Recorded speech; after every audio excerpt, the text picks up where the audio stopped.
वेक्टरच्या या लेक्चरमध्ये आपण स्केलर प्रॉडक्ट आणि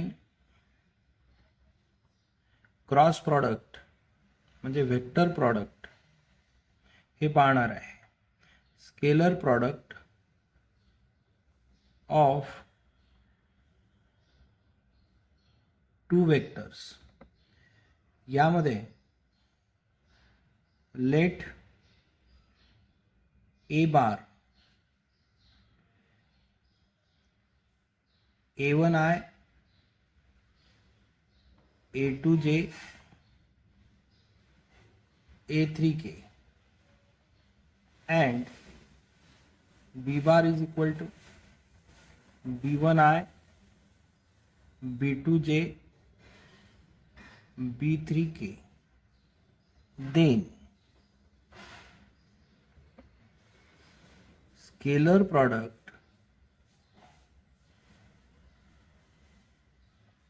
of a bar and b bar is, हे आपण लास्ट इयरला पाहिलेलं आहे. A bar dot B bar scalar product असा लिहिला जातो आणि तो राहील a1i a2j a3k dot b1i b2j आणि b3k असं आपल्याला मिळेल. आता आपण हे लास्ट इयरला पाहिलेलं आहे. A bar dot B bar लिहत असताना आय डॉट आय डॉट जे आणि आय डॉट के यांच्या व्हॅल्यूज, तर इथे रिझल्ट मिळेल आपल्याला a1 b1 plus a2 b2 plus a3 b3 या पद्धतीने मिळेल. आणि याचं कारण आहे since I dot I J dot J K dot K is equal to 1, त्यानंतर I dot J J dot K K dot I I J J K आणि K I यांचा डॉट प्रॉडक्ट हा येतो 0. या पद्धतीने आपल्याला रिझल्ट मिळतो. हा आहे scalar product of two vectors. आता इथे आपण हे डायरेक्ट हा रिझल्ट लिहिलेला आहे. थोडासा जर बेसिक पार्ट जर पाहिला तर ए बार डॉट बी बार हे बाय डेफिनेशन हा रिझल्ट मिळतो आपल्याला. By definition A bar dot B bar is equal to modulus of A into modulus of B into cos theta, where theta is angle between A bar and B bar. तर यामध्ये हा जो theta आहे हा theta लेस than म्हणजे इथे greater than or equal to 0 म्हणजे 0 असतो मिनिमम किंवा त्यापेक्षा जास्त, आणि इथे लेस दॅन 180 डिग्री असा राहतो. म्हणून इथे आता बाय डेफिनेशन हे रिलेशन आहे. हे सगळं आपण हे सगळं आपण लास्ट इयरला फिजिक्समध्ये डिस्कस केलेलं आहे. आता यानंतर पुन्हा पहा, यावरून cos theta is equal to आपल्याला मिळेल a bar dot B bar upon modulus of a आणि मॉडलस ऑफ बी असं आपल्याला मिळू शकते. आणि हे जे रिलेशन आहे या रिलेशनवरून आपल्याला थीटा कॅल्क्युलेट करता येतो. म्हणून using this relation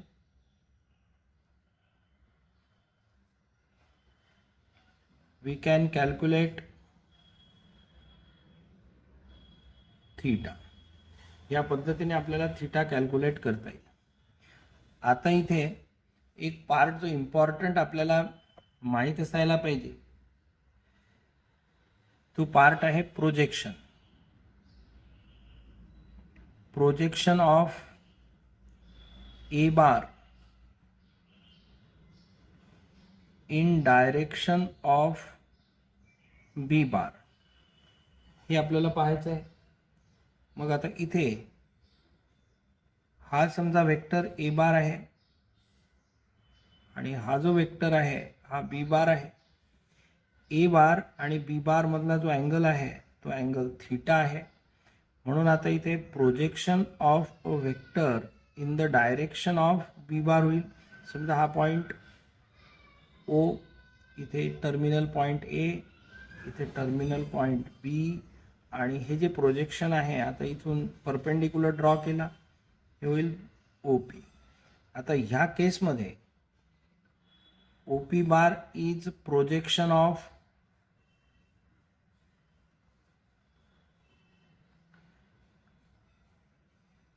A bar,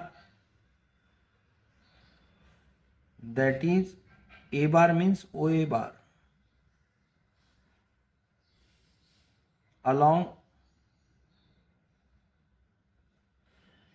B bar, B bar आहे that is OB bar.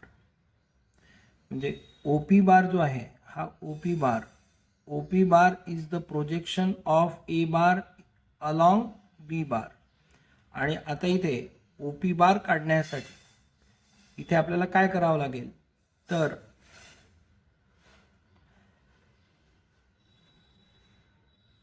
In triangle OPA, ह्या ट्रायंगल OPA मध्ये ही जी OP आहे ही या थीटाला ॲडजस्टंट आहे. म्हणून cos theta is equal to मिळते आपल्याला OP upon OA. Cos theta मिळेल OP अपॉन OA. इथे OP अपॉन OA जर केलं तर आपल्याला कॉस थीटा असं मिळेल. यावरून आपल्याला OP इज इक्वल टू मिळते OA कॉस थीटा. आता इथे OA मीन्स इथे OP म्हणजे हे मॉड्युलस ऑफ OP बार आहे. OA means modulus of OA bar आहे. म्हणून इथे मॉड्युलस घेता येईल. आता यामध्ये modulus of OP bar is equal to इथे होईल modulus of OA modulus of OB into cos theta upon modulus of OB. इथे काय केलं पहा, OP bar is equal to मिळालं OA बार कॉस थीटा. आपण OP bar is equal to OA bar cos theta असं घेतलं. आता हे OP बार हे याची जी राईट साईड आहे ती आपण रिअरेंज केली. OA बार कॉस थीटा आहे, याला मॉड्युलस ऑफ OB बार आणि मॉड्युलस ऑफ OB बारने मल्टिप्लाय केलं आणि डिवाइड केलं म्हणजे व्हॅल्यू सेम राहील. म्हणजे इथे modulus of OA bar cos theta याला मॉड्युलस ऑफ OB बारने मल्टिप्लाय केलं आणि त्याच व्हॅल्यूने डिवाइड केलं.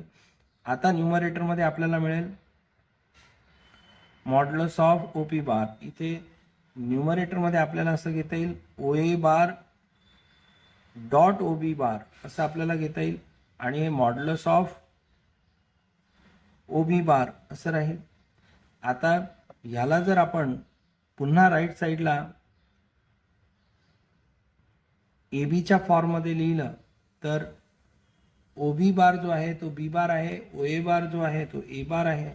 म्हणून इथे येईल A bar dot B bar upon modulus of B बार आणि हे होईल projection of A bar in direction of B बार आणि हे देईल आपल्याला मॅग्निट्यूड. जर आपल्याला व्हेक्टर कंपोनंट पाहिजे असेल म्हणजे आपल्याला OP बार असं जर काढायचं असेल तर ते राहील modulus of OP bar into unit vector in direction of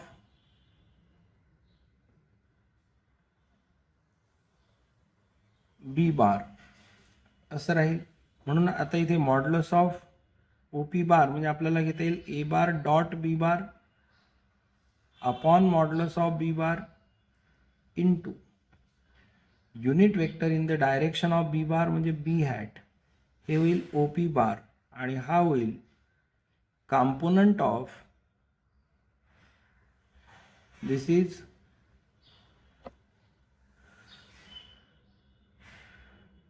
component of OA bar, that is A bar, in direction of OB bar, that is B bar. इथे पहा, याला युनिट वेक्टरने जर मल्टिप्लाय केलं तर हा वेक्टर कॉम्पोनंट राहील ज्याला आपण OP बार असं म्हणू, आणि आपल्याला प्रोजेक्शन जर काढायचं असेल, त्याचे मॅग्नेट्यूड पाहिजे असेल तर दोन वेक्टरचा dot product upon B bar असं घेता येईल. हा जो पार्ट आहे याचा आपल्याला पुढे लाईन आणि प्लेन हे जे दोन चॅप्टर्स आहेत वेक्टरचे त्यामध्ये काम पडणार आहे. तिथे आला हा रिझल्ट त्या ठिकाणी आपल्याला अप्लाय करायचा आहे, म्हणून आपण इथे तो जो रिझल्ट आहे तो रिवाइज केलेला आहे. पुन्हा एक वेळ पाहून घ्या इथे काय केलं. Projection of A bar in direction of B bar, हा वेक्टर ए बार आहे, हा बी बार आहे. ए बारचं बी बारच्या डायरेक्शन मधलं प्रोजेक्शन काढायचं आहे, म्हणून आपण ए पासून इथे एक परपेंडिक्युलर काढला, आपल्याला पी पॉईंट मिळाला. हा ओपी जो असतो याला म्हणतात OP is the projection of A bar in the direction of B bar. ते सॉल्व्ह करण्याकरिता आपण ह्या ट्रायंगलमध्ये कॉस थिटाची व्हॅल्यू घेतली, त्यावरून मॉड्युलस ऑफ ओपी बार काढलं, ते मिळालं आपल्याला O A bar cos theta. Modulus of O A bar cos theta याला मॉड्युलस ऑफ ओ बी बारने मल्टिप्लाय आणि डिवाइड केलं.